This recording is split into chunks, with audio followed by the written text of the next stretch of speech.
असं अपरात्री घराबाहेर पडायला गणेशला खूप भीती वाटत होती, पण त्याच्याकडे सध्या दुसरा पर्यायही नव्हता. गणेशच्या एका काकोटीला पिशवीत नरसोबाने सांगितल्याप्रमाणे पसाभर तांदूळ, हळद, कुंकू, बुक्का, उडीद, नारळ आणि लिंबू इत्यादी वस्तू भरलेल्या होत्या.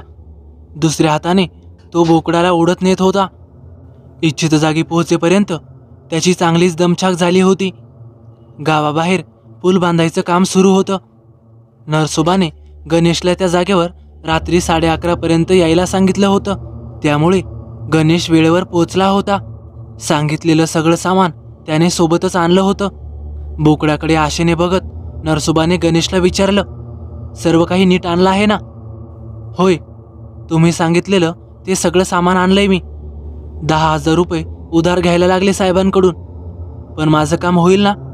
पिशवीतून सामान बाहेर काढत गणेश बोलत होता. होणार होणार, तुझं काम नक्की होणार. आता मी देवीची पूजा सुरू करतो. माझी दक्षिणा आणली आहेस ना? देवीसमोर ठेव. गणेशने देवीसमोरच्या थाळीत खिसा रिकामा केला. अंगावरचे सगळे कपडे काढून तू इथे समोर शांत बसून राहा, नरसोबाने असं फरमावलं.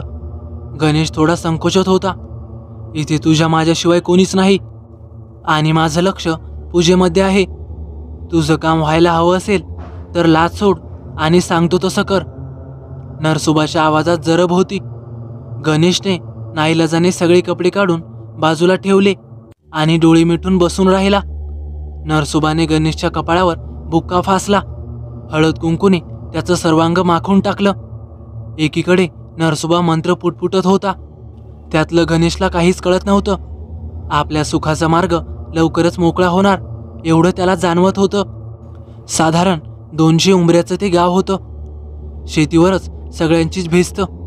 एखादं वर्ष कोरडं जातं तर एखादं वर्ष इतका पाऊस पडतो की सगळं काही वाहून जातं. सध्या त्या गावात नदीवर पूल बांधायचं काम सुरू होतं. त्यामुळे गावकऱ्यांना शेतीबरोबर उत्पन्नाचं एक साधन मिळालं आहे.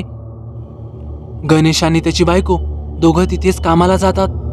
गणेशचं वय 40च्या आसपास असेल तर त्याची बायको 7-8 वर्षांनी लहान. बापाने बांधून ठेवलेलं छोटं का होईना पण हक्काचं घर आहे. घरात फक्त दोघंच, गणेश आणि त्याची बायको रखमा. चिमणी पावलं घरात कधी बागडणार म्हणून दोघं आस लावून बसले आहेत. आजवर 3 वेळा रखमेला दिवस राहिले.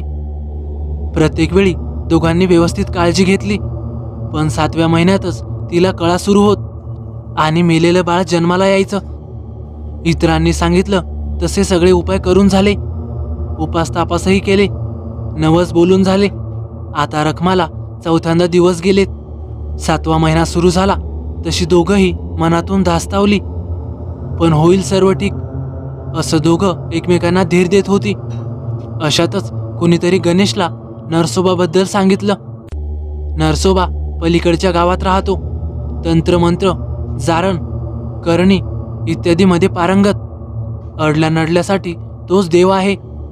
गणेशने येऊन त्याला साकडं घातलं. यंदा तरी रखमा सुखरूप बाळंतीण होऊ दे. तुम्ही सांगाल ते करायला मी तयार आहे, म्हणून त्याने नरसोबाला गळ घातली. येत्या पौर्णिमेच्या रात्री देवीला बोकड अर्पण केला तर तुझ्यावरचा कोप दूर होईल, तुझ्या घराचं गोकुळ होईल असं गाजर नरसोबाने दाखवलं. म्हणून आज बोकडाचा बळी द्यायला गणेश तयार झाला. तो घरातून निघतच होता. इतक्यात रखमेच्या पोटात दुखायला लागलं. गणेशचा पाय घरातच अडखळला.